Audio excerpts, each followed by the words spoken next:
Praise the lord. ఈ దిన దేవుని వాగ్దానము. నీ చెవియొగ్గి నీ నేత్రములు తెరిచి నీ సన్నిధిని దివారాత్రములు నీ దాసులైన ఇశ్రాయేలీయుల పక్షముగా నేను చేయు ప్రార్థన అంగీకరించుము. నెహెమ్యా గ్రంథము 1వ అధ్యాయము 6వ వచనము.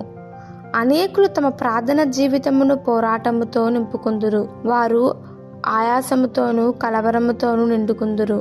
ఎందుకనగా సాధారణమైన మాటలతో చేయు ప్రార్థన దేవునికి అంగీకారము కాదేమోనని అనుకుందురు. ప్రార్థన దేవునికి అంగీకార యోగ్యమగునట్లు దీర్ఘమైనది గాను సంపూర్ణమైనది గాను ఉండాలన్న అభిప్రాయము కలిగి ఉంటారు. అయితే దేవుడు మనలను బలపరిచినదేమనగా, నేను సామాన్యమైన మాటలతోనూ నాకు కావాల్సిన దాని కొరకు ఆయన చెప్పవలనని యథార్థత కనుపరచవలనని చెప్పుచున్నాడు. మనం విస్తారమైన మనవులు చేయుచు అవసరమైన దానిని జారవిడుచుచుంటాము. ప్రార్థనలో ఇటు అటు వెళ్తూ విశ్వాసమును కనపరుచుకుని వారముగా ఉంటాము. మన మాటలనే పరిగణిస్తాము, కానీ దేవుని గూర్చిన గమనమును లేని వారముగా ఉంటాము. దేవుడు అసాధ్యమైన వాడు కాడు. దేవా, నీవెవరని మోషే అడిగినప్పుడు నేను ఉన్నవాడును అని చెప్పాడు.